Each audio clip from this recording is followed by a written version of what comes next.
തീരദേശ ക്രൈസ്തവർ അനുഷ്ഠിച്ചിരുന്ന ചില പ്രാചീന ഭക്തിമാർഗങ്ങളാണ് അമ്മാനം വായന, ദേവാസ്തുവിളി, പുത്തൻപാന, പെസഹ പാട്ട് എന്നിവ. കാലാന്തരത്തിൽ ഇവയൊക്കെ ചില മാറ്റങ്ങൾക്ക് വിധേയമായി എങ്കിലും ഇവയൊക്കെ പഴമ ചോരാതെ പൈതൃക തനിമയോടെ തലമുറകളായി കാത്ത് പരിപാലിക്കുന്ന ചിലരുണ്ട്. തലമുറകൾ കൈമാറിയ ഈ സംഗീതം ജീവന്റെ വിലയുള്ള സമ്പാദ്യം പോലെ നെഞ്ചിലേറ്റിയ കഥകൾ കേട്ടാൽ ഒരു കാലത്തിന്റെ പട്ടിണിയുടെ, ദാരിദ്ര്യത്തിന്റെ ചില അടയാളപ്പെടുത്തലുകൾ കാണാൻ കഴിയും. ഈ ദൈവസംഗീതം തന്റെ പിതാമഹന്മാർ നൽകിയ വിലമതിക്കാനാവാത്ത സ്വത്താണെന്ന് കരുതുന്ന മത്സ്യത്തൊഴിലാളികളായ സോളമൻ എന്ന പൊടിയപ്പൻ ഇതിന്റെ ഈരടികൾ പുതിയ തലമുറയ്ക്ക് വേണ്ടി ആലപിക്കും. അറിയപ്പെടാത്ത, അംഗീകരിക്കാത്ത ഇത്തരം കലാകാരന്മാരെ തേടിയുള്ള യാത്രയിൽ ആലപ്പുഴ ജില്ലയിലെ വാടക്കൽ കടപ്പുറത്ത് നിന്നാണ് പൊടിയപ്പനെയും കൊംസത്തിയെയും കണ്ടെത്തിയത്. അതേപോലെ ഈ പെസഹപ്പാട്ട് പാടാൻ നോക്കിയപ്പോൾ പൂരാക്കർ, ഞങ്ങളറിയുന്ന പട്ടണത്തിൽ പൂരാക്കർ എന്നറിയത്തുള്ളൂ. ഞങ്ങൾ ഇറച്ചിക്കാശിന് വേണ്ടി ഇറച്ചിക്കാശിന് വേണ്ടി നടക്കും. ഇറച്ചിക്കാശിന് ആളുകൾ പറയേ പൂരാക്കര് പെസഹ പാടാൻ നടക്കുന്നു, അവർ ഇറച്ചിക്കാശി കിട്ടും എന്നൊരു കാലഘട്ടം ഉണ്ടാകും. അന്ന് ഒരുപാട് ബുദ്ധിമുട്ടും കാര്യങ്ങൾ സമയത്ത് സമയമുണ്ടാകും. ആ കാലഘട്ടത്തിൽ ഇന്നും എപ്പോഴും അപ്പന്മാരെ തലമുറ പറഞ്ഞത് ഞങ്ങൾക്ക് ഒന്നും നടന്നില്ല. ഇന്നും ബാക്കിയുള്ളത് ഈ ഒരു സാധനമുണ്ട്. ഇവർ പഠിപ്പിക്കുന്ന ഈ സാധനം ഇന്നും അത് കൊണ്ടുനടക്കി. എങ്കിലും ജോസഫച്ചൻ, കൃപാസനത്തിൽ ജോസഫച്ചൻ വന്നപ്പോൾ ജോസഫൻ പെസഹപ്പാട്ടാക്കിയപ്പം അത് പിന്നെ പെസഹപ്പാട്ടാക്കി, അത് വസ്തുവളിയായി പാട്ട്, പുത്തമ്മന പാട്ട്, പിന്നെ പെസഹപ്പാട്ടാക്കിയപ്പോൾ പിന്നെ ഇന്ന് എല്ലാവരും ലോകം മൊത്തം യേശുവെ അല്ലെങ്കിൽ ഈശ്വരൻ കണ്ട് സമയിക്കുന്ന സമയമുണ്ട്. ഇപ്പം മുമ്പ് അങ്ങനെയില്ല. ദേവാസ്തവളി പുച്ചിക്ക് സമയവും ഇറച്ചിക്കാശ് പാടാനിക്കും അങ്ങനെ പുച്ചിക്ക് സമയം ഉണ്ടായിരുന്നു.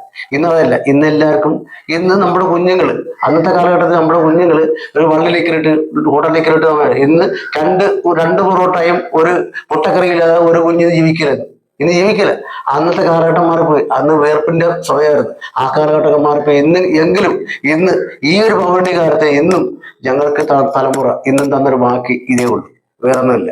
ഇത് ഈ വർഷം ഇറങ്ങാനത്തില്ല. അത് സമയത്തിന്റെ ഒരു പണിക്ക് പോകുന്ന 12 മണിക്ക് 1 മണിക്ക് പോകാറ്. അതിനുമല്ല. ഇപ്പൊ 1994 ബുക്ക് ഞാൻ സൂക്ഷിച്ചത് ഇപ്പൊ എന്റെ പൗർണികാരം. അവര് ഇന്നും എന്റെ സ്വത്താണ്. എനിക്ക് വേറൊന്നുമില്ല. എന്റെ അപ്പന്മാരും ഉണ്ടാക്കിയ ഒരിതില്ല. പിന്നെ അന്നോട്ട് പാട്ട് ഞാൻ പറഞ്ഞില്ല, നേരത്തെ ഒരു കാര്യം പറയാം, പിച്ചപ്പാട്ട് എന്ന് പറയും. ഇത് പൗർണികാലത്ത് നിന്നും ഞാൻ കാത്തോടിച്ച സാധനമാണ്. ഇത് എന്റെ സ്വത്താണ്. അതിനകത്ത് എന്നും എല്ലാം ഞാനൊന്ന് സൂക്ഷിക്കും. പിന്നെ ഇതിനകത്ത് വേറെ ഉപരി എന്നുള്ളത് എൻ്റെ അപ്പാപ്പൻ അന്തോണി പാലന്തി.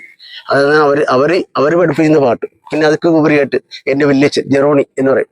എൻ്റെ അപ്പനയിൽ കൂടുതൽ ഈ സംഗീതം എന്ന് പറയുന്നത് ജെറോ വല്യച്ഛനാണ് ഇതിൻ്റെ എല്ലാം. അതിൻ്റെ അപ്പനുമല്ല, ഞാനും അല്ല, എല്ലാവരും എൻ്റെ വല്യച്ഛൻ. ഇപ്പം എനിക്ക് വല്യച്ഛന്മാരുണ്ടെങ്കിലും ജോങ്കട്ടി വല്യച്ഛനുണ്ട്, മാമസ് വല്യച്ഛനുണ്ട്, ആണ്ടോ വല്യച്ഛനെങ്കിലും ഇതിനകത്ത് എല്ലാം എൻ്റെ ഒരു ജെറോണ വെച്ചത്. പുള്ളിയാണ് ഇതിൻ്റെ സംഗീതത്തിന് ഉടമസ്ഥ ചെയ്യുന്നത്. പിന്നെ എനിക്കിന്നും എൻ്റെ അല്ലപ്പന്മാരെ മരിച്ചുപോയി. പിന്നെ ഒരാളിന്ന് ജീവിച്ചിട്ടുണ്ട്, മൊട്ടത്തിൽ ആഞ്ചലോസ് ഇന്ന് ഒരു തന്തയായിട്ടുള്ള ഒരാൾ ഇന്നുള്ളൂ. പുള്ളി മാത്രമേ ജീവിച്ചിട്ടുള്ളൂ, ബാക്കി എല്ലാവരും മരിച്ചുപോയി. എൻ്റെ തന്ത മാത്രമല്ല, പുള്ളിക്ക് മുമ്പിൽ ഞാൻ എല്ലാവർക്കും മുമ്പിൽ എൻ്റെ അപ്പൻ്റെ ഇന്ന് ജീവിച്ചിരിക്കുന്ന എൻ്റെ അപ്പൻ്റെ മുമ്പിൽ ഞാനിന്ന് ജനങ്ങൾ എന്തിരു മകനേ നിങ്ങൾ കണ്ടോരുണ്ടോ, എന്തിരു മകനേ നിങ്ങൾ കണ്ടോരുണ്ടോ, അയ്യോ മറിയാമേ അയ്യോ മറിയാമേ നിന്തിരു മകനേ കീതാക എന്തോ നീറോ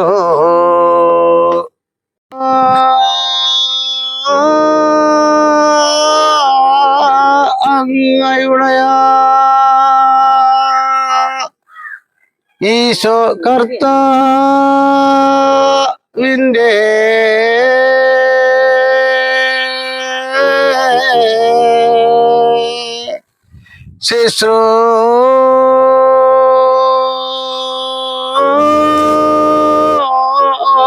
ശുശ്രൂഷികളായ വിശ്വാസകാരരെ ഓർക്കും നമ്മൾ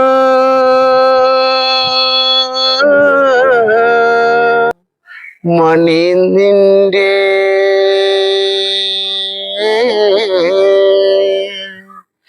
നിർമ്മല ദുഃഖങ്ങളിപ്പോ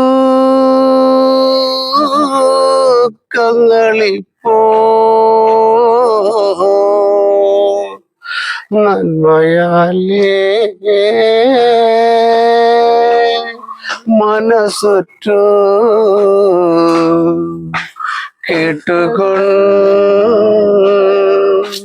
കേട്ടുകൊണ്ടാലും അമ്മകന്യ മണി നിന്റെ നിർമ്മലതു കങ്ങളിപ്പോ നന്മയാലേ മനസ്സുറ്റു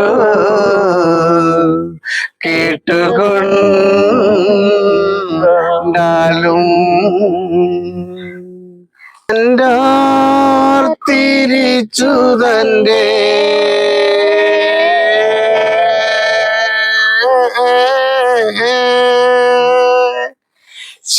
ശീശരയുവേ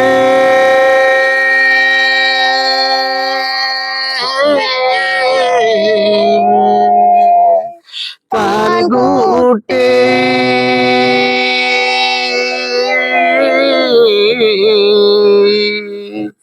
നന്നായി വിടൈ കേട്ടേ